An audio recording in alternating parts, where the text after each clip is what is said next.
33. Hi, everybody. This is the Physics of Bitcoin show. I am here with Steven. I'm Giovanni. Today is 9/17/25. I just checked 6,101 days from the birth of Bitcoin. I was doing some calculation and I needed that number. Um, So this show is about basically looking at Bitcoin using the tool of physics, because both Stephen and I are PhD in astrophysics. I always mention that we changed our career a few times, and I ended up doing neuroscience and then finance, studying Bitcoin. Stephen had a path in computing problems and understanding how computing works. Um, and At the same time, we discovered Bitcoin, and it's kind of natural for whoever has a background in physics to look at the world through the lens of physics, because it's a very powerful tool. And this, like what happened to me when I was working in neuroscience, I made very quickly several discoveries, even a patent, uh, using this approach. Because basically the same pattern that I observed in studying stars and so on, you can find it in the brain. And same thing with the market, and in particular Bitcoin, because it's a very regular system. So this is our approach. Most of the time we present new results, like it will happen tonight, for example. Um, they can be sometimes small results or big results, but it's novel, novel things that sometimes you will be the first one seeing them, in because nobody else has done this particular type of research. So we are very, very proud of this show, and how we are contributing in understanding Bitcoin.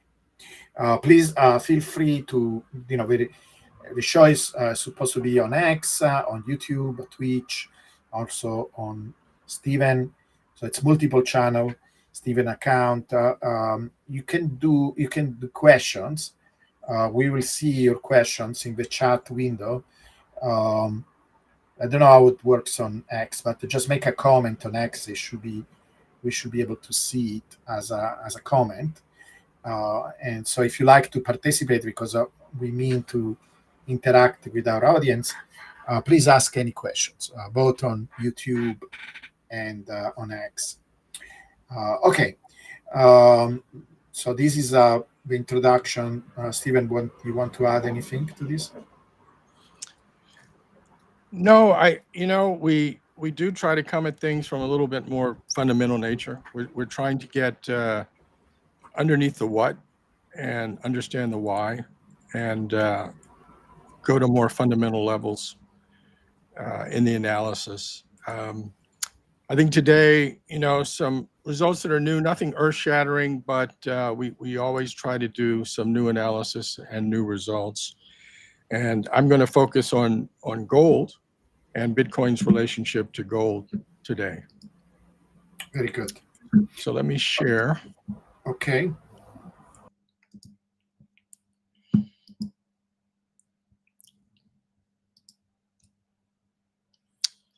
Okay.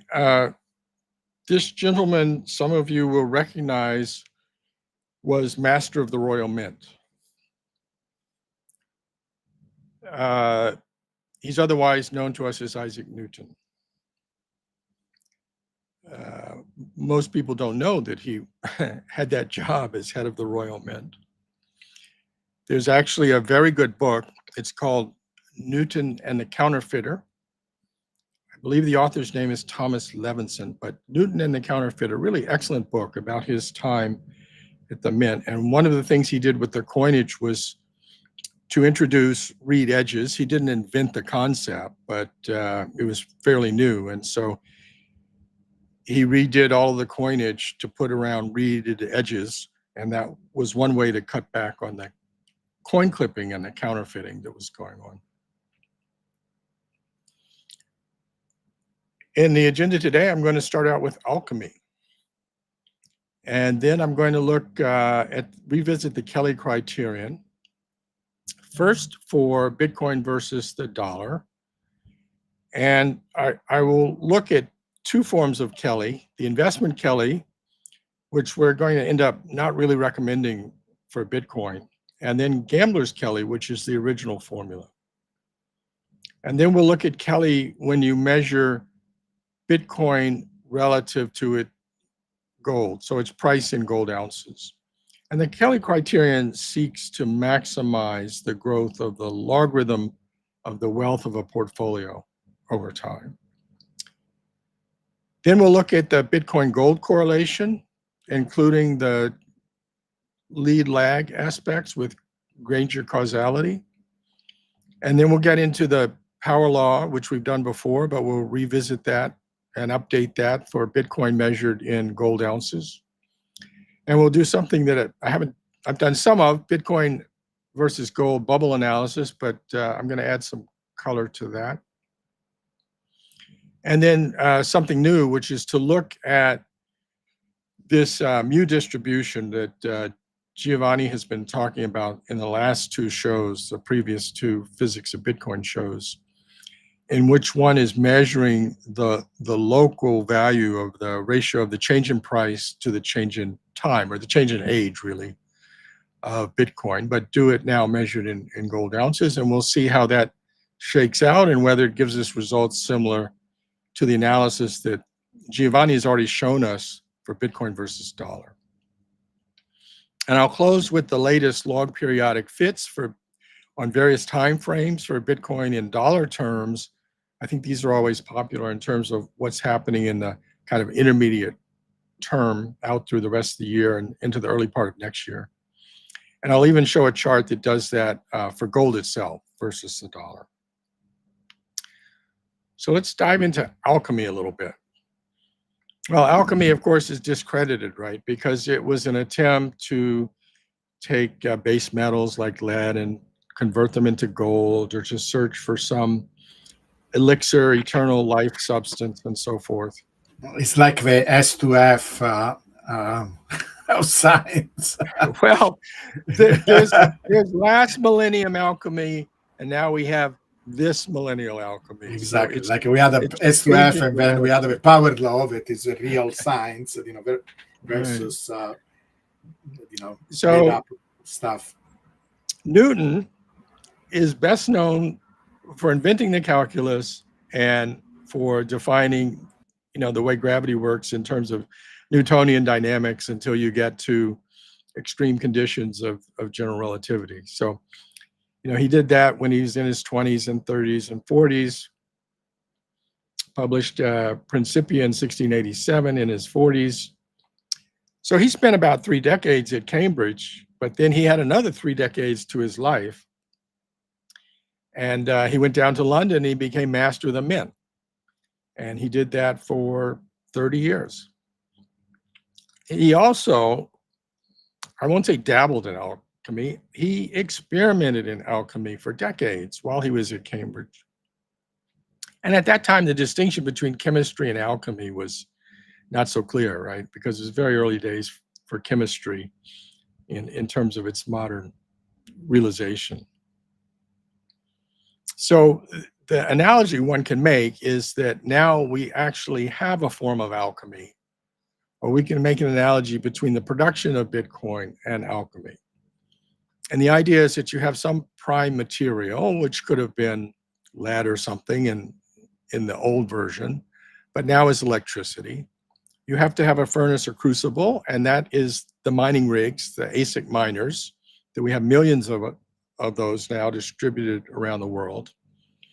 And then you need a catalyst, and that was called, in alchemy, that was called the philosopher's stone. So they were looking for some special substance, and you put it in the cauldron, and you can convert, something to something else, lead to gold or whatever, transmutation. For us, it's the code, it's the Nakamoto consensus, and that is the philosopher's stone.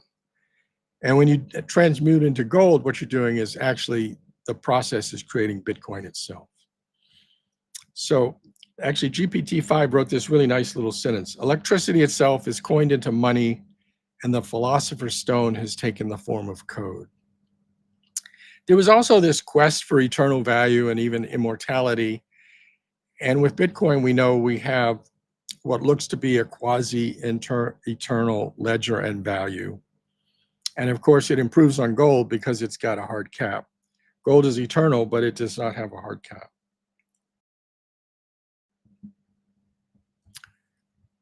Okay, so that's just a little bit of metaphysics and philosophy, but let's Kelly criterion. Really, the entropy of information. Claude Shannon was doing work in late 40s and early 1950s at Bell Labs, and John Kelly was one of his associates at Bell Labs.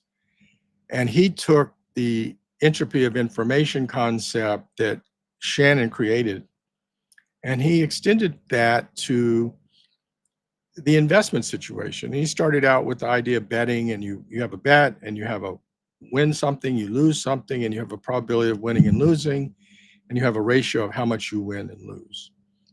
And by optimizing the log of the wealth over time, it turns out to be optimal because it takes into account compounding and the effect of pullbacks, and it helps you avoid getting wiped out with an excessive streak of losses. So you want to find a way to maximize that log wealth. And if you have a very simple 2-asset portfolio, then the formula is like this in bold. And so you could assume it's cash and Bitcoin, or you could assume it's cash and gold. There's sort of like a base measurement, maybe the dollar. Or, it could be any 2 assets in principle. So what you want is you want to look at the win rate, which is P, the probability of winning on any given bet or time interval in our case. Q is just 1 minus P. And then you want to look at the average win size relative to the average loss size. And that's this parameter B. And it turns out with a little bit of math, basically you differentiate that log wealth in order to find where the curve peaks, hits a maximum, and falls over. The optimal percentage of your portfolio to allocate for a bet, single bet, and in our case, we mean a single window of time, is P minus Q over B. So it's your win probability less the probability of losing divided by how much your edge is. So if P goes up, that's good. F goes up. If B goes up, that's good because the second term gets smaller, right? And you get closer to F equals P. So it's a series of daily or monthly or yearly returns, whatever you choose. This does allow for the possibility of total loss. It is aggressive, but it has a limited chance of ruin. And then the other very critical thing is you have to choose up front the time interval. That's your window. And then you rebalance your portfolio. You recalculate F after you get new data. You keep recalculating F. And you have to rebalance to that new optimal F. So an example, we've got these 2 sources for edge. You want P to be greater than 1/2, and you want B to be greater than 1. Bitcoin has both of these. So let's imagine a simple case. I'm going to play a die game with Giovanni, and here are the rules. I'm going to set the rules. I win if I get even, and he wins if it's an odd number. So we roll the die. The chance that I win is 50%. But because I set the rules, my average win is the average of 2 plus 4 plus 6, which is 4. And my average loss, or his average win, is 3. So I've got this edge. B equals 4/3, right? So P is 1/2. That's an even game, but B equals 4/3. It's not even. So the F is 1/2 minus 1/2 divided by 4/3, and that's 0.125. So if I go into the game with $100, I should bet $12.50 each time, as long as these are the rules of the game and the statistical outcomes for the game. And then if I want to weight it more, if I had a loaded die and P is 0.6, then it would be 0.6 minus 0.4 divided by 4/3. And so it would be 30%. And I could have a much larger bet each time of 30% of my stake or pot. Okay. This shows for Bitcoin versus cash, the investment version of the Kelly formula. What I just showed you was the gambler's version. Now, often if you go onto some of these websites that will do portfolio analysis for you, like portfoliovisualizer.com, and will allow you to put different assets in and different initial weightings, and it'll try to optimize your weightings and get equity curves, and it has a number of different algorithms. If you go check the Kelly formula, it's going to use not the one I just showed you, but this investment version. So the investment version is the difference between the mean expected return minus the risk-free rate, which would be like the T-bill rate, divided by the variance, which is the square of the standard deviation. Now, that's assuming a normal distribution, and implicitly, this kind of formula is assuming some kind of average sort of exponential rise in returns. And we know we don't have either of those things with Bitcoin. Now, since you have very large returns and volatility, at least you want to use the log returns. So that's what I've done here. And this shows this formula, evaluating it week by week over a 10-year period. And you can see it's really noisy. Now, in this particular case, I allowed one to go long or short, and this formula allows you to do that. So it was bounded between, well, actually, I think it was unbounded. So it allowed you to go to over 150%, which would be a leverage long, and it would allow you to go short, as much as 200%. But you can see how noisy it is. Very difficult, to manage a portfolio with something like that. So and in fact, it is more of a short-term tool. So we've just seen that even on the short term, it's kind of too noisy to manage. But let's look at it thinking about, this is still the investment version, thinking about longer term. So I'm thinking about annual, and I want to try to correct for the fact that it's designed for typical exponential financial assets. So what I did for this analysis is I detrended with the power law first to see if that would help things be better. And I also set it so there would be no leverage, but you could go short. So it could be plus 100% or minus 100%. But even on an annual time frame, you get whipsawed. You do make money. If you start at the beginning of 2016 with 10,000, you'd end up with 45,000. 17% compound return is not really very good, right? Compared to buy and hold, it's poor. But what's even worse is that after 2017, you would be completely depressed, because in 2016, you'd start with 10,000, you'd more than double it. You'd go into the next year with 22,000. You'd have a fantastic year and end that year with 314,000, and you'd never catch up again. In the next 2 years, you'd lose 90% of your money. Now you're down to 31,000. In the next 4 years, you'd lose almost half of your money. Now you're down to 17,000. And in the last couple of years, you're starting to recover. But this shows how this formula, even on an annual basis, is whipsawing you around. Now, how about quarterly? With quarterly, it actually does better. Because the whipsaw is not as bad, but you're still seeing it. So here I've plotted the equity curve, and it takes you from 10,000 to 120,000 over 11 years, 43 quarters. That's a 25% compounded annual growth. That's not bad. For this test, I didn't allow any shorting, but I did allow some leverage up to 1.5 times the portfolio, but it's very kind of extreme.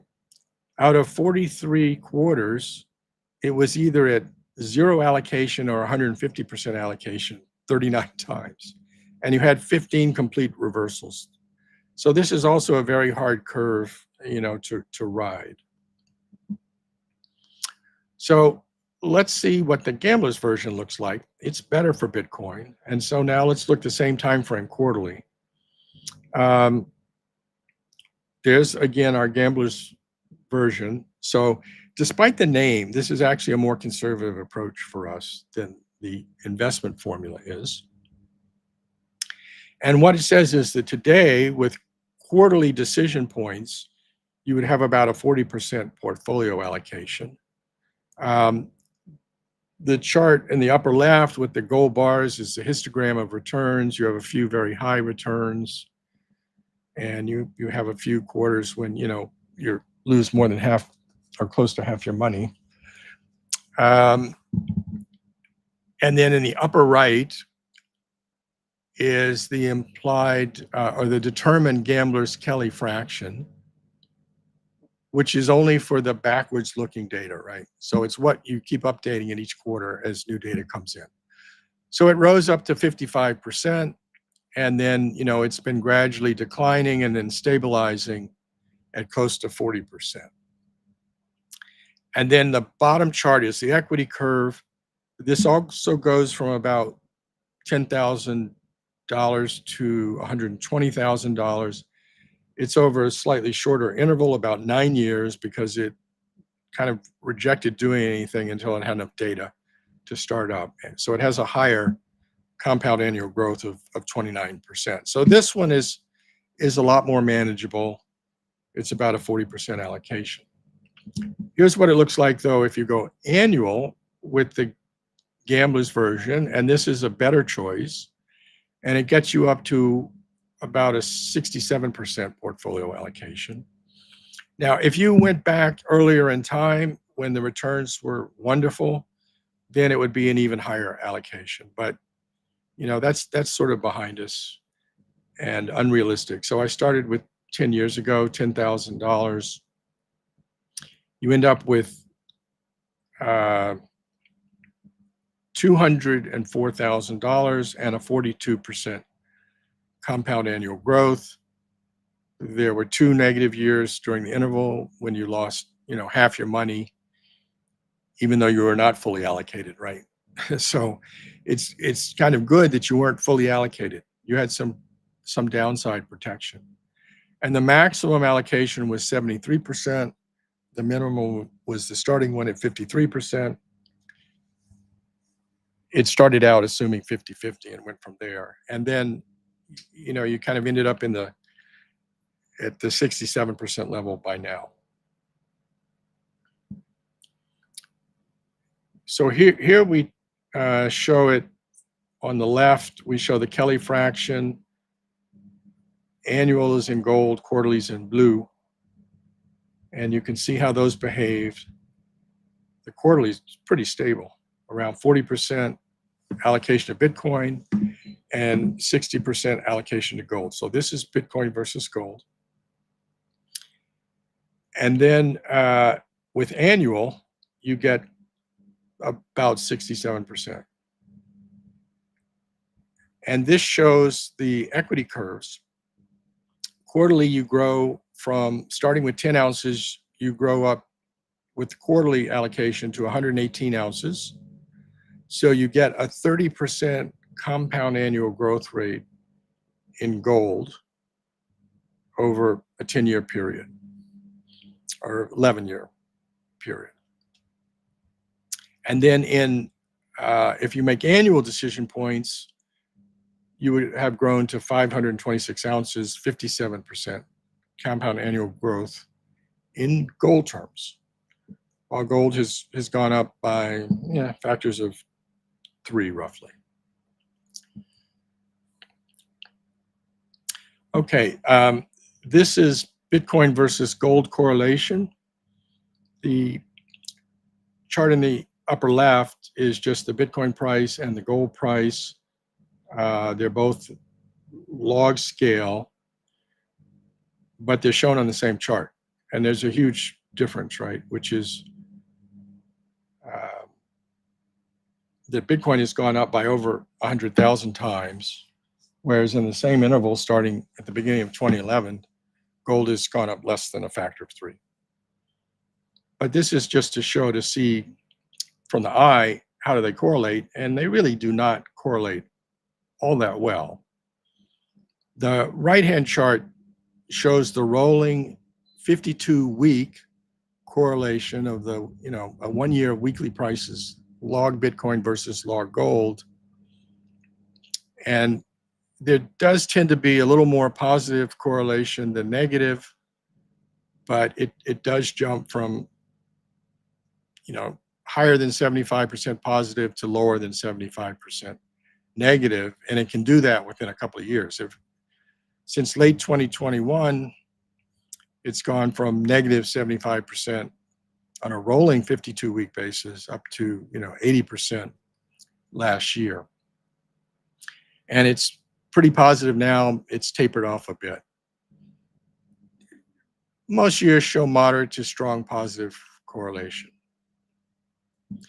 And then the chart in the lower left is a measure of the Granger causality. And the question is, does Bitcoin price lead gold, or does gold price lead Bitcoin? And here, you're leading if you get a low score. So it's not Granger causal unless it's below the red dashed line with a p-value of 0.05. That means it has less than a 5% chance of being a random outcome. So Bitcoin does not lead gold price, but gold does lead Bitcoin price. And by looking at different lags from 1 to 13 weeks, it seems like gold leads best at around 2 to 6 weeks. And right now, we're seeing that Bitcoin has not been keeping up with gold. I think people that look at it both know that. This is a regression, both ordinary least squares and quantile regression on the same chart for Bitcoin price in gold over its full history. And for either one, you get a power law index of 5.32, and the R squared is 0.94. The curves are slightly displaced from each other, so the solid line is the ordinary least squares. The dashed green line is the quantile regression at the median, 0.5. And so they do give different values. The trend fair value with ordinary least squares would be 54 ounces now. And with QR, it's 43 ounces. Currently, we're just under 32 ounces. So Bitcoin is clearly lagging gold for now. And we wouldn't see, we're not seeing a bubble in gold relative to gold. We're seeing a trough. I won't call it an anti-bubble, but well below trend. Let's look at the residuals. The chart shows the same thing. Here, the dashed lines on the chart are at plus 0.15 and minus 0.15 in units of log 10 price. The power law trend has been taken out. I took out the ordinary least squares trend. And so we're just seeing the residuals. And right now you're seeing that we are below the lower dashed line. And then I did a bubble analysis. I looked for bubbles of 10 days or longer that are either above 0.15 or for anti-bubbles below minus 0.15 in the residual score. And this is not a z-score. This is the absolute residual score. And there are 12 bubbles, of which 6 had significant length, more than 60 days, and of which 5 had significant energy. But if you sum the energy of those, 75% of it's in the first 8 years, and only 25% of it is in the next 7 years that we've had since then. For the crashes and anti-bubbles, it's similar. There's less total energy. 280 residual days for bubbles, 192 for anti-bubbles. But again, 75% of the energy for those is also in the first 8 years. And Giovanni is going to talk about normalizing this, I think, after I finish my section. Right now, if you say we're at minus 0.24 in the residual, that's 57% of what the ordinary least squares trend is, which is 54 ounces, and it says 31 ounces. And that's right where we are, 31, 32 ounces. Okay, this is the daily slope analysis and also the weekly slope analysis for Bitcoin measured in gold ounces. And more formally, it's called the T-location scale distribution in terms of the distribution that we fit to it. But the histogram is just showing what happens with the raw data. Did you test it for other distribution just in case? Because I like this one, no, but it seems the one that fits better. You see, it's pretty good. Yeah, I have pretty not. good fit, I will say. It's a really good fit. It's really good. It's more apparent with the weekly fit. We need to understand that excess, but I don't know. We need to understand it, why there is that excess at low values. But in general, it's a pretty good model. And I like this because while the regression is complementary, right? It's nice to see it in two different ways. This is pretty independent. Will you agree that it's an independent way of finding the power law, basically? It's an independent way of exploring the nature of how Bitcoin price grows and varies with time. And so we just look at delta log price over delta log time. One of the things I want to do is put a gap and see what happens if I put a gap of 3 months. So I look today and 3 months ahead and tomorrow and 3 months ahead. Do you remember I did 4 years ago and 8 years ago, and the two matched, right? I split it in two sections from 2000. But that's within a chunk, right? Within a chunk, yeah. Yeah, no, I don't want to do a chunk. I want to do a span. So I want to take today and 3 months from today and yesterday and 3 months from yesterday and do that for all the data points. What else I wanted to tell you? And the addition of doing so, there is an additional benefit of doing this analysis that besides getting the average behavior, you're also getting the size of a distribution, right? That will be the other parameters, basically. In fact, with T-location, you get three parameters. You get mu, you get sigma, and you get nu. That is talking about the AV, the tails. So on the left, we show three numbers. So the first one is this nu, which is a degrees of freedom kind of parameter. And our value is 1.8. Now that's a low value. It's below 3, and it means you have very heavy tails. And it's clear that we have very heavy tails, right? Can you explain what is meant for heavy tail for the people that don't know?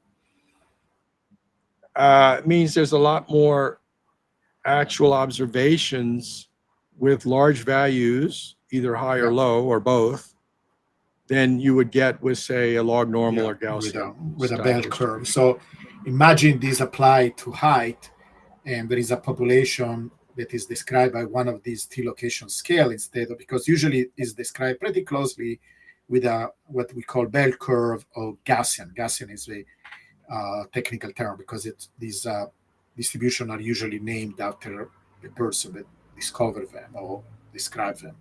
In this case, Gauss. So having heavy tails means you are going to see much larger events because right as we go away from the mean, this applies both for very large and very small event, right? You are going to, so in both directions. In this case, if it is a height, it will be a low height and high height. If it is something like this, it will be times when, this value is negative and times when this value is positive. And you're going to see many more of these kind of extreme events than what will you expect if you had a bell curve, because a bell curve tends to decay very, very quickly. So you see people that are, 6'5", but they are very, very few in the population. Imagine there was a weird population where these very large heights, but also very small people were much more common. That's what it means to have a heavy tails. And some distributions look like that, and Bitcoin, for example, looks like that. It means that once in a while we see these very big changes in price in both direction, and they are much more common with what you will expect if it was just a bell curve distribution. Now in bold, we have the location parameter, which is this mu, Greek letter mu. It's 5.48. Now, I just showed you that the power law, whether you use ordinary least squares or quantile regression, is 5.32. Yep. So it's really, really close. Yep. If I do it in weekly, I got 4.6. So it's not as close, but it's still within the error Mm-hmm. bar, which is 1.4. So it's in agreement, but different. Yep. Okay. And now I want to close with the latest on the log periodic power law fits. And I showed some of these last week, and the situation has changed. We've got more agreement between the different time scales. We've got a lower ceiling, than we had before, and we've got a higher floor. Yeah. And also for the 2-year fit, the critical date is earlier. It's actually it's in November. So the chart in the upper left is the 2-year chart of daily prices, and it's showing a critical date in November. It's the first row of the table. Basically, the parameters are A is kind of the maximum of the log price, potentially. The little w, the omega, is the frequency of these waves. And the TC is the critical date at which, something could break or slightly before. And then I give the price objective at TC -3. So for 2 years, it's saying 138,000 in the middle of November. And the error on the prices is about $10,000. And the R squared is very good fit, 96%. The 1-year chart, it's saying early October with a price of 121,000, 6K error, 91% good fit. 4 months, it's saying into January, towards late January, and it has an objective up around 147,000. And in 1 month, it's saying it's now moved. It was very short term, but it's now moved out into October. And this one's downward sloping, but it's saying 114,000. So it's, we've got a much higher floor being shown here. So that's kind of good news. If you take those 4 different price points, being 3 days ahead of the critical time, what it's estimating the price at, then that's plotted in the lower right. So they're all consistent. You could have something that could follow roughly this kind of scenario of, say, $120,000 in early October and a dip during October, and then recovering back up to 138,000 in mid-November, and then continuing on into late January around 150,000. So there's a lot more agreement amongst the different fits now than before, which is helpful. Yeah, usually this is one of the criteria that is used to select a valid TC. There are some algorithms that do exactly this. They look at different scaling and different time scales, and if you start to see agreement, then it's almost like a filter. You're more sure that probably there is a real critical event. Good. And just for fun, I did gold versus the dollar. Yeah, I was going to ask you if you were going to do that. Okay, good. It says pretty soon, October 3rd, a couple of weeks off, $3,800 is what it's saying right now. That's for the 6 month, but I didn't do any other time frames on that one.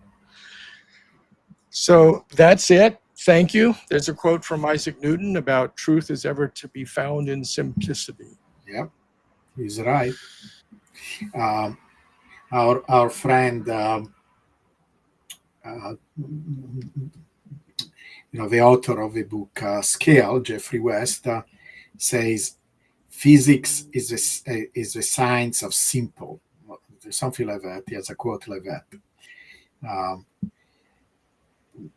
it is weird because many people think that physics is complicated, but it's the opposite, right? We are trying to find the simplest possible. And Einstein also has this quote that says, things should be as simple as possible, but not simpler, right? Not simpler than that. I thought that was a Feynman No, it's quote. Einstein. I think. I thought that was I think Einstein. Maybe it's Feynman. okay. One Maybe of them Feynman repeated is it. right. Is a right form. It's a right sentence. Anyway, okay. So I will show my results. I'm continuing this line of investigation, that is basically the idea of looking, this new way of thinking about the power law that I think is much more rigorous way, because the regression is useful as a discovery tool, right? And if it's done properly, there are tests that to show the validity. It is not just somebody making up some curve, or like many people dismiss it. Oh, you found a regression curve, okay, and nobody else found it before in this space, log space. But okay, but I think now a lot of it doubts and resistance should be completely dissolved, by this new approach. Anyway, so I showed it. I'm not going to repeat it. For the people that are interested, they can go and look at our previous show where I discuss how I derived this result. So I decided to go from discussing price with this method to look at the other fundamental parameters that we claim also behave like power law, right? So next time I will do addresses. Now for this episode, I'm going to look at hash rate. So this is the latest fitting for hash rate. Now there is some, and you can see it's a curve, right? So this is one of a way to immediately explain, because many times people show the linear graph. Many often when we have a higher hash rate, people show this crazy curve that goes up like this, and people like it, press the bottom. Oh, I like it, I like it. But they never stop and think, okay, can we describe this process? Very particular. Does it simply go up like some kind of a J, or does it actually follow a formula of some kind, right? And I think nobody ever said it's a power law until I claim that.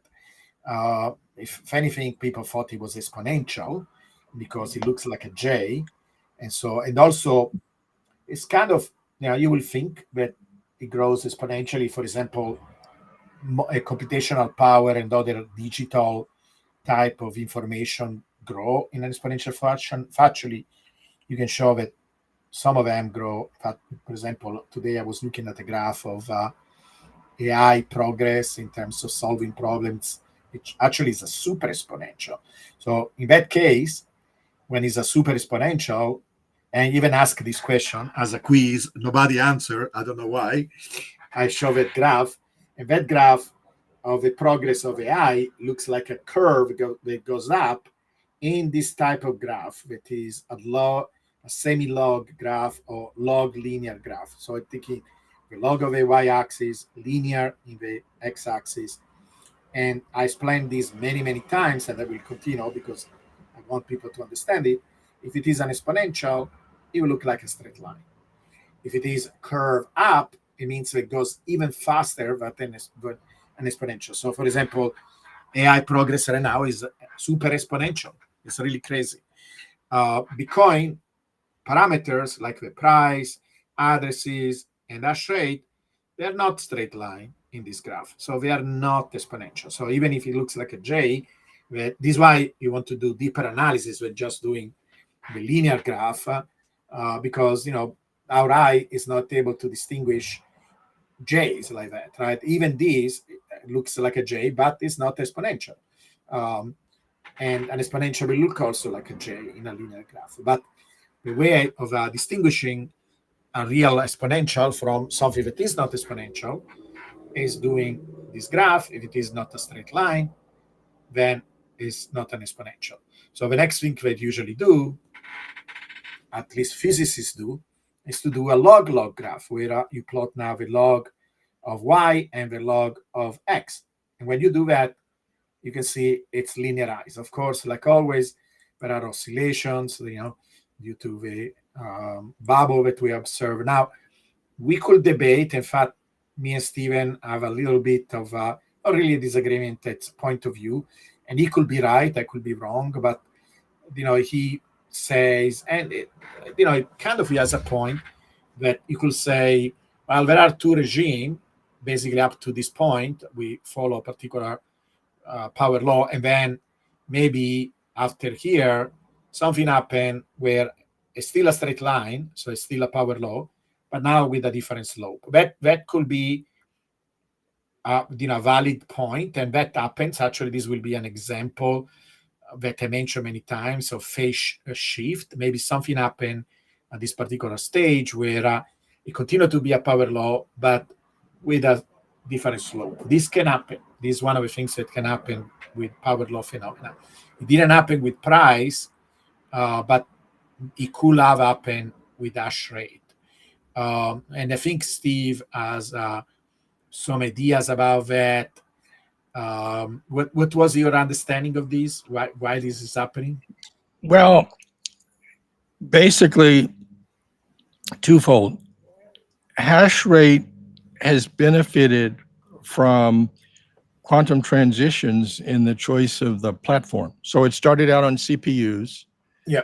then it moved to GPUs, then it moved to FPGAs a little bit, and then it moved to ASICs. And so you got these quantum leaps in performance from that.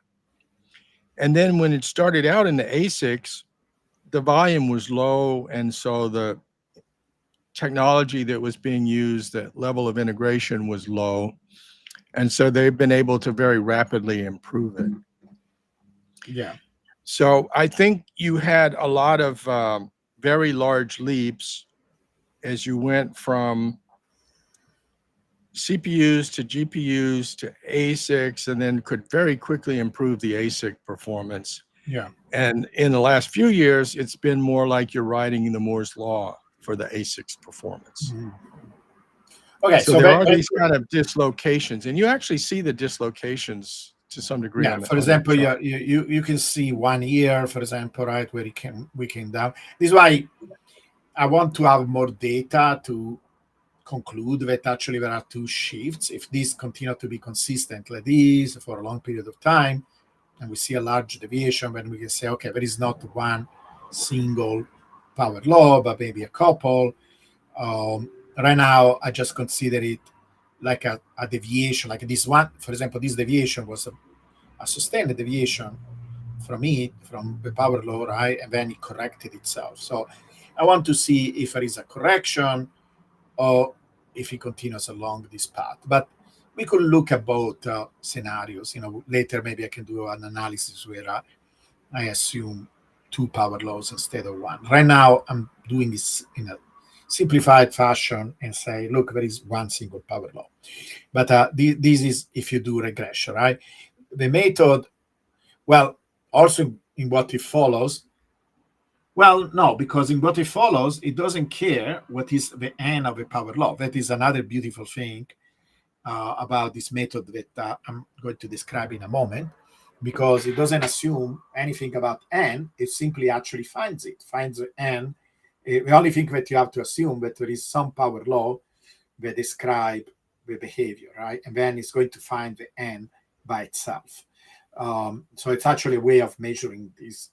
In fact, even if there is a change in this n, basically the slope of the power law.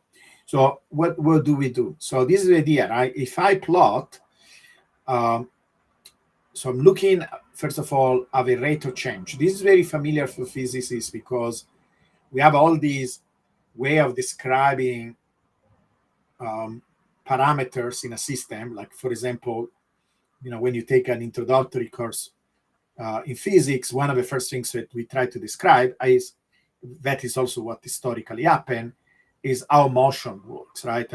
Stephen mentioned Newton before. Newton was, together with Galileo, was one of the first uh, scientists or thinker, philosophers at the time. They call themselves natural philosophers, that broke this stalemate that we had for century and century. In fact, thousands of years. For thousands of years, people had no idea. It is so weird, right? Of how to describe moving things. Uh, if you ask, for example, the highest mind in the Greek or Roman civilization, if two stones, one small and one big, were dropped, which one will arrive on the ground first? They will say, "Oh, the large one," and it's not true. It's actually, you can do the experiment yourself, with a piece of paper, of course, right? There is a air drag, etc. But that is a distraction. Like when we study Bitcoin, there are many distractions, and people don't look at what is fundamental. What Stephen say is what people are trying to do with physics. We are looking at what is the most fundamental thing that you can say about this phenomena. And so, for example, with dropping two objects, if they are relatively heavy, so these were two stones, one very large, a big, large stone, and a relatively big but smaller stone, they arrive basically at the same time. It's almost indistinguishable for human senses to separate them.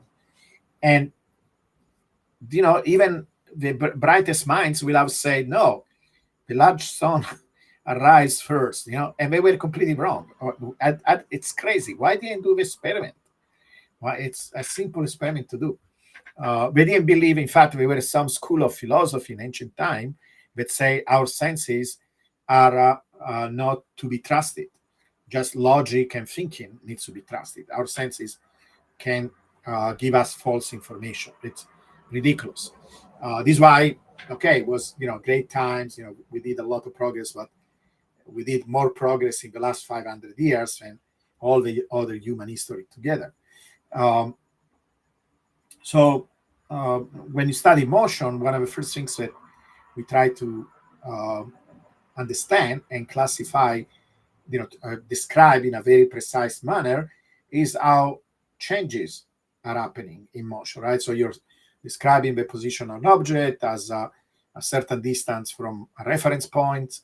That is your position. When you're talking about velocity, when you're talking about accelerations, and then you build whatever you need to know about what you're studying, maybe an object moving, like launching a stone nearby the earth, right? The trajectory of a projectile, all these kind of things, just using these important parameters like the position, the velocity, the acceleration. And so it's a very natural thing to do in physics, to look at these rate of changes, right? So we are doing this, we are looking at the rate of change. It gives us more information than hash rate by itself. So if you're looking at the rate of change of hash rate, in fact, you can look at also at the rate of change of this quantity that will be the equivalent of an acceleration. So here I'm basically showing the velocity, so how hash rate changes in time. And you can see that it's not a constant change. It's basically it's the same thing that we look at the price. In that case, it's more intuitive. What is that quantity, right? Is the ratio between price today over price yesterday, what we call the returns. So if you add a gain or a loss, same thing here. You can define the same quantity. Basically, is how much hash rate is changing over time. And if it was an exponential, this quantity will be a constant, because that is one of the ways to understand what an exponential is. It's a process where the rate of change is constant, and so over time it gives rise to an exponential. If you combine this quantity, right? Um, in this case, the velocity is decreasing, is slowing down. It's almost like there is some kind of, in fact, it could be understood almost like there is some kind of friction, that this is what happens with motion. If you have friction, the object slows down, it decelerates. So there is some kind of deceleration, right? the changing velocity is decreasing, and it does it in a very precise fashion. So you can see with your eyes, of course, there are, and I never saw a graph like that. I never remember anybody showing a graph like this for hash rate. Uh, and um, there are huge changes because of the bubbles. Things are happening. People, miners get more active during bubbles. I will do this graph superimposed to the price of Bitcoin, so you can see how these peaks corresponds to the different bubbles. But you can see there is a very precise trend, and I draw here in red what is predicted by a power law model, like a single power law model. You can see it's a pretty good fit. It describes even just, we call it, sanity checks or visual inspection, right? It's one of the first things that when you look at data, you always want to see things, want to see if they make sense, to your eyes. The eyes is not the ultimate way to analyze things, but just by looking at things by visual inspection, you can see, okay, it makes sense, right? And this is exactly what happens. And again, it's a much deeper way of doing a regression, because I have a theoretical model. It's just a formula, and superimposing on the real change of the hash rate, and you can see there is a pretty good match. It seems a good model of how these quantities changing over time. Now we can see that right now it doesn't really go through exactly the middle, that basically this corresponds to that deviation, but you can see that it's parallel, like it kind of changed, but it's somehow parallel to these decrease. Now what you can do, right, because it will be nice to find something that stabilize these, and so it is not anymore a function of time, but stays constant time. So basically, we do the same thing that we did last time. We take this quantity and then we divide by the log of t, that is the age of Bitcoin, plus one in days, plus one, because we're talking about the value of hash rate today relatively to yesterday. Right? So if yesterday was t, today is t plus one. I take the log of that, very simple mathematical function, and I divide this quantity by that quantity. And if you go through the math that we described last time, that gives me n, that is basically the slope of the power law. But because so if we follow perfectly this red line, we will get a constant. It will be just one single number, but it's not a single number, right? It's going to change day by day by a big amount, but we are interested in what it does in average. In fact, what it does in average is this. So if I use 120 days, if we calculate this quantity as a moving average, then you can see it oscillates, but it oscillates around a precise value. And this value is this red curve. So, and again, here you could argue, well, kind of it dropped a little bit relatively to that, but it's pretty stable relatively to this. You can see. So again, we are showing that the power law model, even understood as a kind of a statistical process, it's a very good model because it stabilizes this quantity. Basically, we are finding a quantity in hash rate that is not changing much in time. It's very, very stable, and we can study. Now, what is surprising, when we did it, when we did this with the price, we also found out that sigma, that is basically how much this quantity change, right? It's because you can do a distribution. First of all, let me show you the distribution. If I take the entire data history, uh, it can be fit by this t location scale. Again, we see this somehow this excess that we need to understand where it comes from, why we have this excess. But in general, the theoretical curve in red fits the real distribution, that is the blue bars here. Now, um, the width of this distribution, right? We can calculate the total width, that is kind of a compromise, right, for the entire history. But if you want to do it in a dynamic fashion where you calculate it over a moving window, is what you get. But it's kind of the opposite of what we get last time, because last time we got, when we look in a price, let's see if I can show you how this looks for price here. When we did it with price, that quantity mu, sigma, was pretty stable for the first few years, up to basically between 2010 to 2017, for basically 7 years. What do I mean for that? You can see, right, it's oscillating, but you can write, you can draw kind of a line and say, okay, it's oscillating around this line. So this is what I mean, that in average is simply oscillating around a particular value.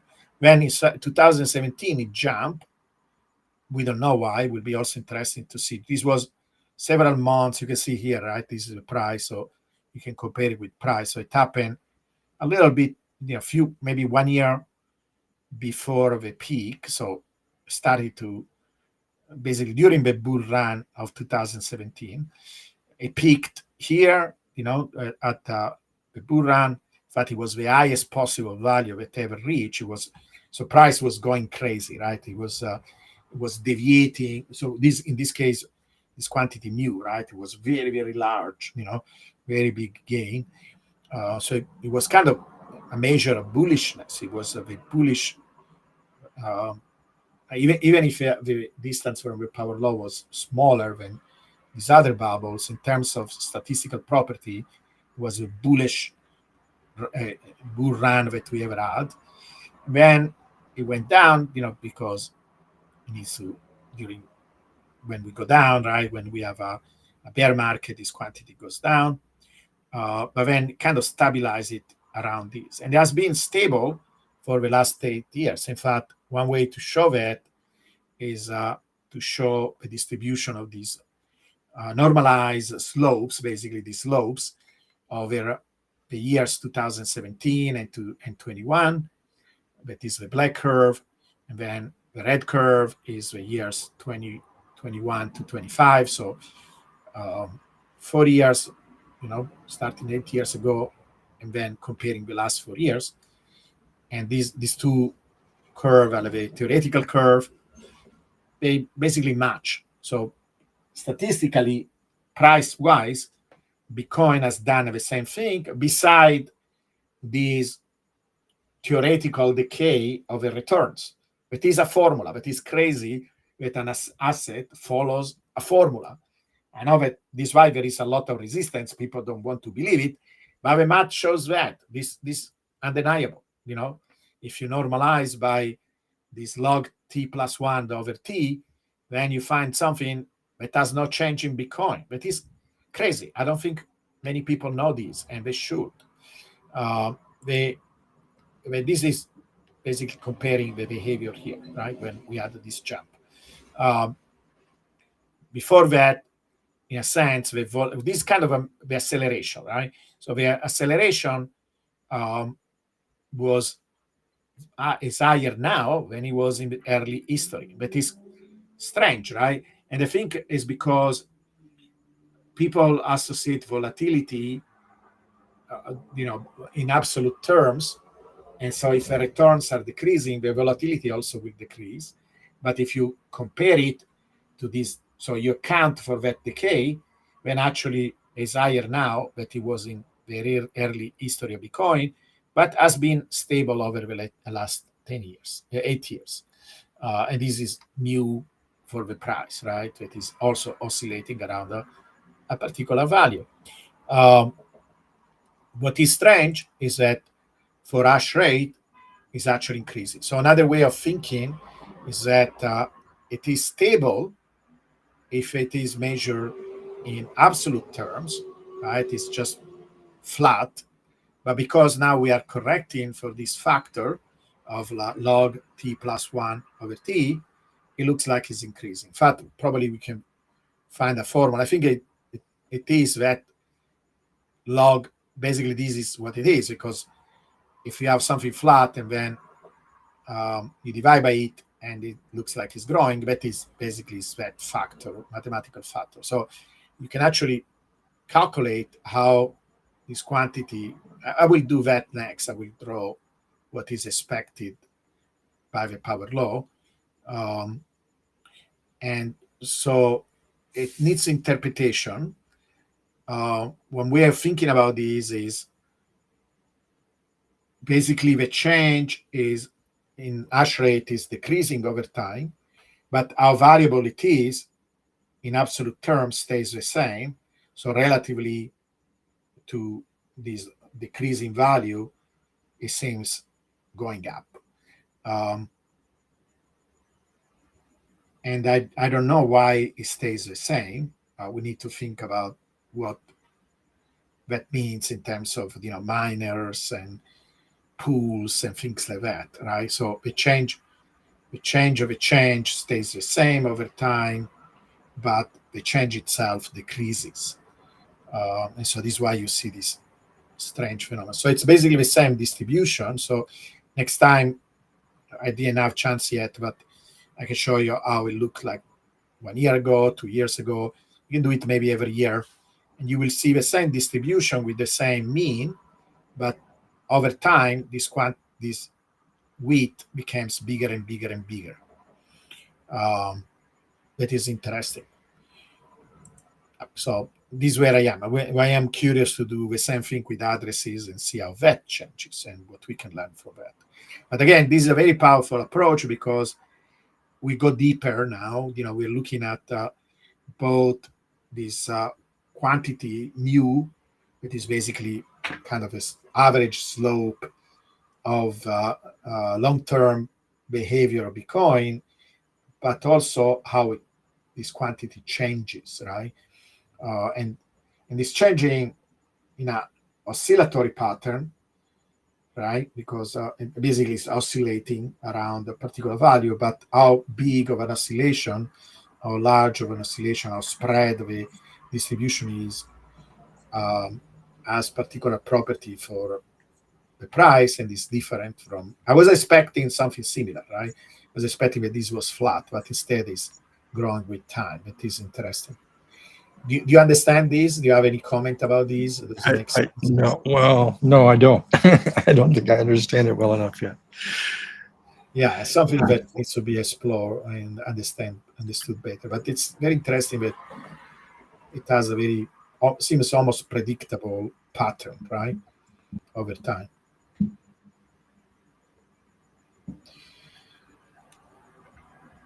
Yeah, and maybe you can try to reproduce these results, and then we can discuss it.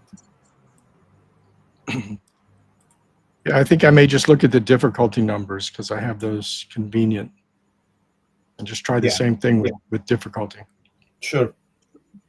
Yeah, my interpretation is because I do have a graph. I can share that graph. I didn't put it in the slides, but it will just take me a second. Let me show you these. Let me copy these because it's interesting. Okay, let me put it in the slides.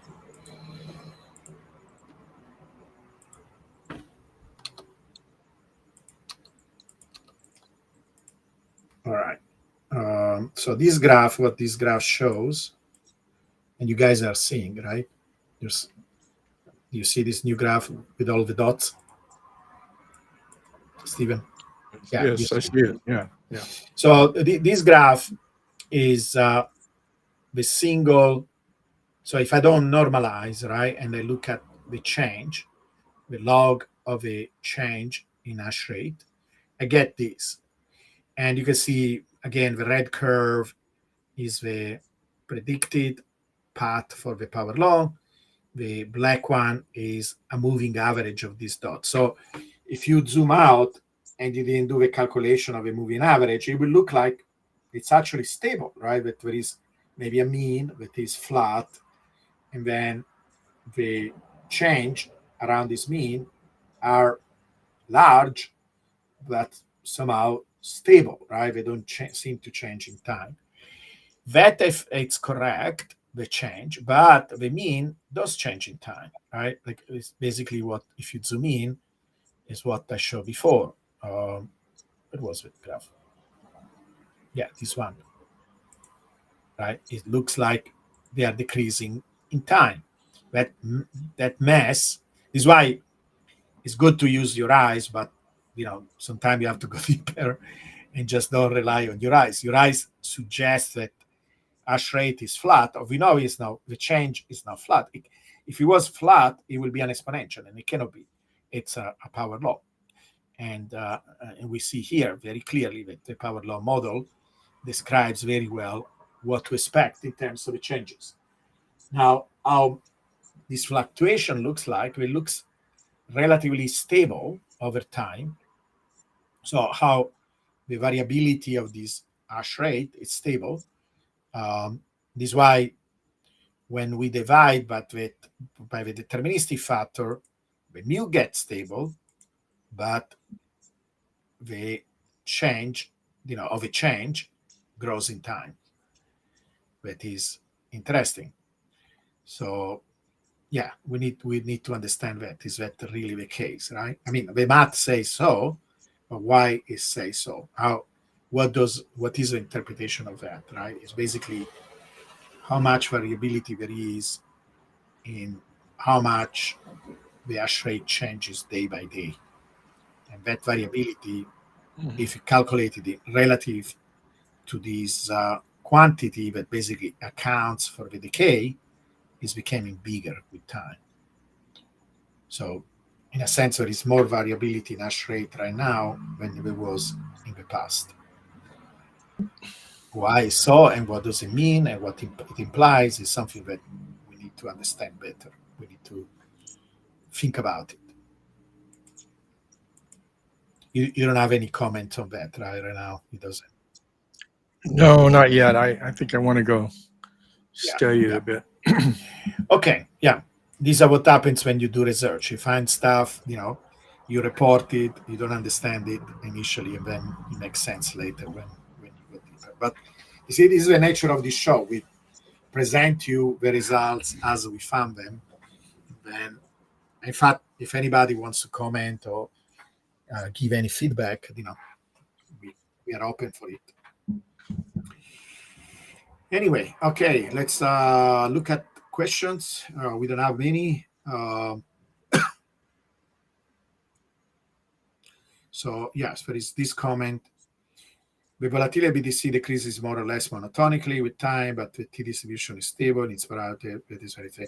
So if you look at price, the and when you describe it in terms of this parameter, right? This is, you can call it the slopes, you can call it normalized returns. So basically, you're saying, look, the returns, right? So if we go back to what we were discussing with the price, right? Just to summarize, it's a simpler story with the price. It looks simpler. So the idea is the same, but I showed this last time, right? That the returns, I didn't do here a moving average, but if I did a moving average over 120 days, over 1 year, it will be a black line that goes around this red line. This is the theoretical value. The dots are the single value of the returns. It's not easy to see that there is a decay, but if you kind of look far away, you can see that they are decaying, right? If we do a moving average, I'm going to redo. I already did it, but I forgot to put this graph here in the slides. It will look also like this. But in fact, it's kind of on top of that red line. Is why I'm saying the red line really represents how these returns decay in time. That is what the power law says. The returns should go in time. We show these mathematically, right? The reason is because they look like this, right? If the power law is true, and you take the ratio, this is simple algebra, and then you take the log of the returns, that is actually a classical quantity that people look at. It should follow this formula where you have a constant times t plus 1 over t. That is what I mentioned, right? And that's t plus 1 because we're talking about today relatively to yesterday, so it's t plus 1 day. And this quantity, why this quantity is decreasing? Because as you make t bigger and bigger and bigger, so more days are passed since the start, basically there is no big difference. This quantity tends to 1, right? This ratio tends to 1 because right now we have 6,100 days, right? Plus 1 divided by 6,000. It's a number that is much closer to 1 than 101 over 100. If I take 101 when Bitcoin was just 100 days old, the ratio 101 over 100 was a number, bigger than 1 by a bigger factor than it is right now. As this number of days from the start, right, from the Genesis block becomes bigger and bigger, adding 1 doesn't make a big difference. So it's going to tend over time to 1. This number is going to tend to 1. Um, and that means that log returns are going to 0 because log of 1 is actually 0. It's never going to 0 because theoretically this means it's going. And what does it mean log 0? It doesn't mean, it means basically you don't have, the price doesn't go up or down, it stabilizes, it becomes a stable price. But this is probably something that, mathematically will take hundreds of years to happen, and because something big will happen to the economy, to the world before that. Maybe we have hyperbolicization or the singularity, whatever comes first. So it's just a theoretical consideration. So the decays are going. There is a decay, and then the idea is, well, what if I divide by this quantity here? What if I divide the returns, the log returns by this quantity here? And notice that is cool because I don't have to assume any n. I'm going to actually find what is that n in that way. It's really cool. Or what you're assuming that there is some kind of predictable pattern in the long term that follows this formula. And if you are right, then this quantity should be stable. And that is exactly the case because here it is, right? And it's also cool because of the variations around this quantity. This is a moving average that you can see fluctuates around a particular value. And this basically says Bitcoin has done the same thing for the last 16 years. Now, if you're looking at also the quantity sigma, that is how much they change, how much this quantity mu change, so the acceleration for the price, it's the story shown here. This is the quantity sigma. Like I say, I'm basically summarizing to answer your question, to drive this point home. From the beginning, 2010, when we started to get data, to 2017, it was pretty similar. And then it jumped to a little bit, kind of a factor of 2. It jumped by a factor of 2. And then it stays stable. It didn't increase, it didn't decrease, kind of stay stable around a particular value, right? You can calculate what the mean is. I think I calculated is like 140 or something like that. And this is another way. Yeah, okay, here actually, this is what I was discussing before. You see, here I'm calculating the moving average of returns this is done over 1 year. And you can see here, if I just do this quantity, returns themselves, you see how the blue line tell us in a very good way what is the general pattern. And here, if I do this normalization, you see, they are stable. They are oscillating around. This is very cool result, very, very cool result. And I can do the same thing with hash rate, exactly the same thing. The only thing that is different is that I was kind of surprised that this sigma seems to go up, right? Almost like in a linear fashion. You can see it kind of bends a little bit. We will try to characterize what is the formula there. There is a particular pattern, some kind of mathematical pattern, and we need to make sense of that, right? Why that is the case. So the story for mu is very simple. The story for sigma is a little bit more complicated. In particular, if you compare what happened with hash rate versus what happens with price. Next episode, we are going to see addresses and see how that behaves. I think it's going to be more similar to hash rate than price, but let's see. Let's see what happens. And then later we can do actually price versus addresses, for example, because you could do the same normalization uh, for that quantity. So you will not do it versus, so you will take price, the change in price, and then you normalize by the change in addresses, right? Like with the theoretical value of a change in address. Yeah, in that case, it's more difficult because it's not really a formula. It's based on the data. I have to think about, but technically, you could do the same thing. Um, yeah, we will have to see. But with time, it's really more direct because with time, it's not something that we empirically measure from the data. We just, we have this clock, right? We know that every day, one day, we have one more day. So yeah, it's a little complicated story for the sigma, but it's very simple with mu. Basically, we oscillating around the value, and this value is decreasing with time.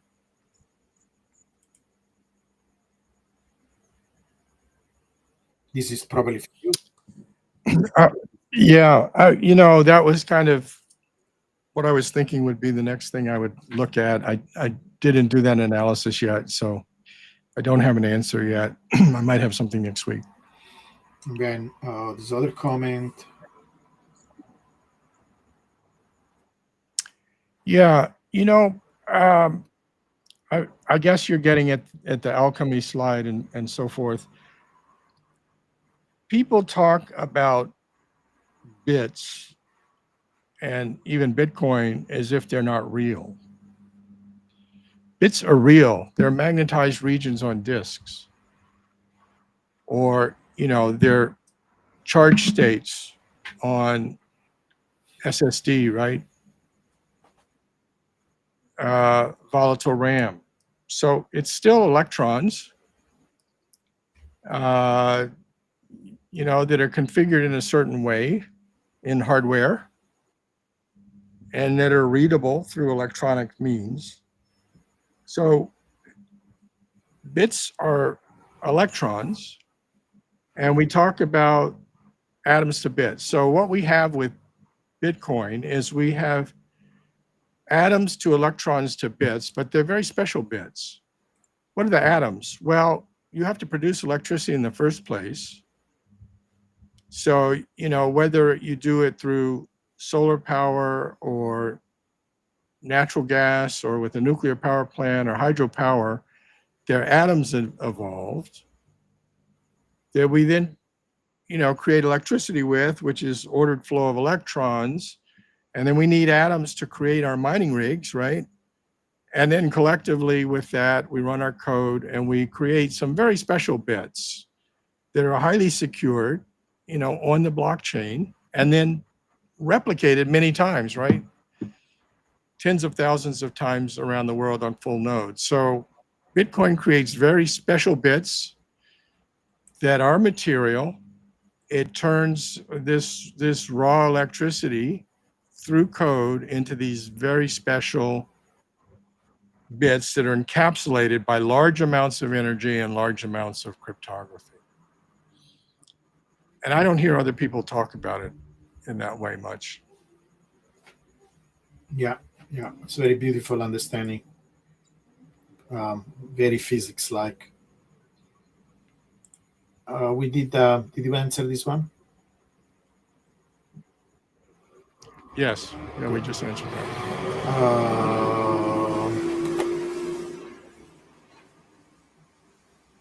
I think this covers most of it, right?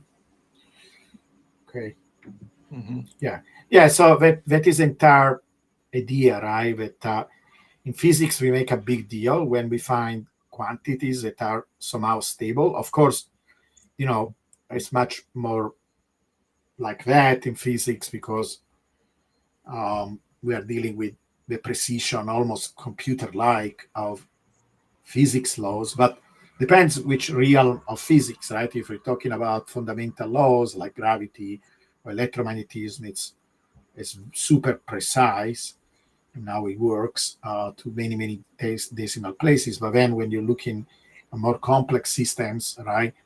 Um, things becomes more statistical. This is why we develop an entire field called statistical physics. When we have a complexity systems, where long time ago, it's also called chaos theory. Basically, people realize when there was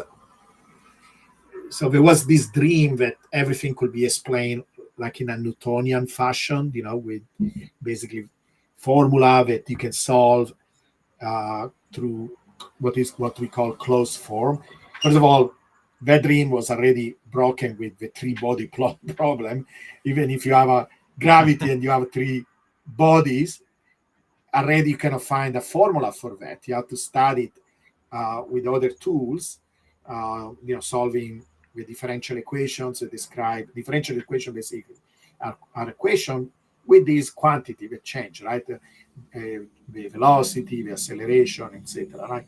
We're looking at changes in time and trying to solve these equations. You have to solve them numerically. You cannot solve them. You can solve them. You can describe what happens when you have three objects. So in fact, today we do simulation with millions of objects like stars and things like that, but you have to do it numerically.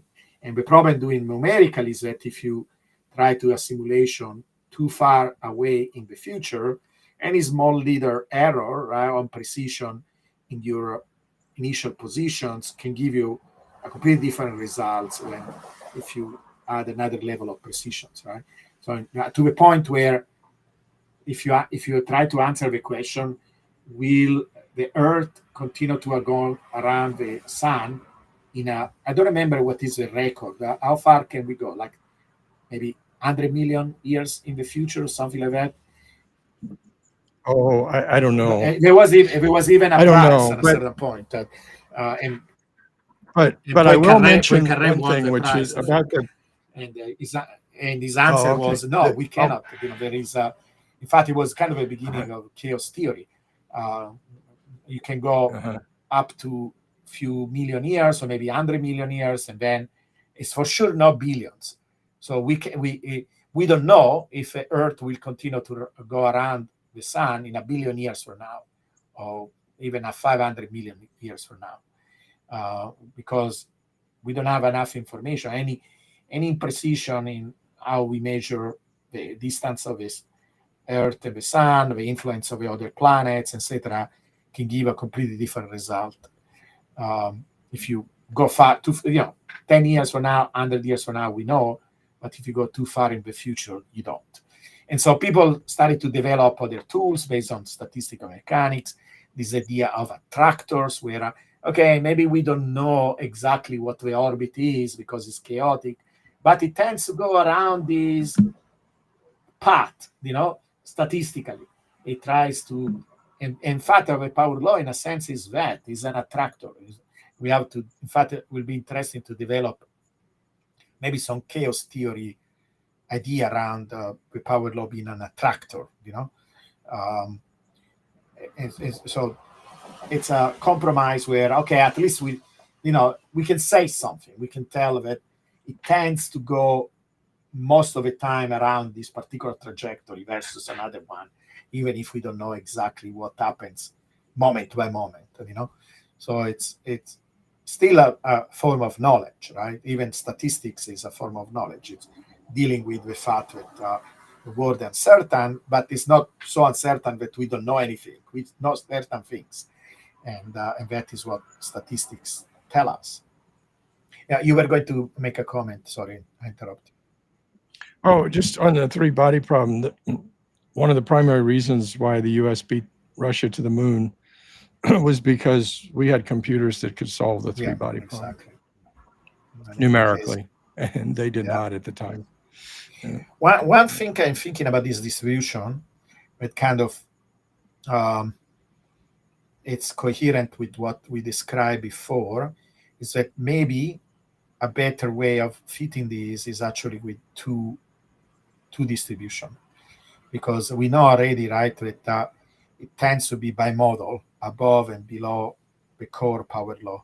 And so what you see there as an excess maybe is actually the peak of one distribution, where the left side is the Yeah, so we could try to do a mixed model or something, but instead of a mixed Gaussian model, maybe a T scale, a T scale Gaussian model or something. Let's see what we can do. Maybe it's two distribution overlapping, but it does a pretty good job to with one, but we can improve it. It's pretty symmetric, but not perfectly, right? Mhm. More work to be done. we, we, Yeah, we we, know it got bunches up in the this will core. give us more So episodes. I think we're seeing some of that. The Recon is so interesting system that I think we will be here in episode 734 and still talking about new things to discover about Bitcoin. It's really cool. Are you with me, Stephen? Good. Yes. So, okay, guys, thank you so much to spend. Oh, there is one more question. Is there a video article can get speed out of the service search? Yeah, both me and Steven have accounts. In fact, I can show you. I have a, I can, yeah. So this is my, here it is the Substack for Steven, where he posts his research. I post my on Medium, and here you have the addresses for both of them. The websites, and we are in the process, me and Steven, to write a bunch of actually research grade articles, where we're going to explain all the basics. And I'm also having this project of writing an entire book, and probably Steven, if he likes, he will be my co-author of that book. It will be one of these books that is, meant for, how we say, an average reader, but an intelligent average reader, right? That can actually do some simple algebra. They usually say don't never put formula in a book, but we can put one or two formula, simple formula. But yeah, so I will start with this. And also, if you go to my YouTube channel, we have actually a series that we call the Physics of Bitcoin. Beside the show, there is also kind of high production series that I did with my son, where I think there are 5 episodes. Like you can watch them in a sequence. Yeah. So, and the channel, the YouTube channel is called Quantonomy. Quantonomy. Okay. Yeah. Thank you for your interest. Thank you All all right. for We joining. will see each other next week. Same time, same place. Bye, guys.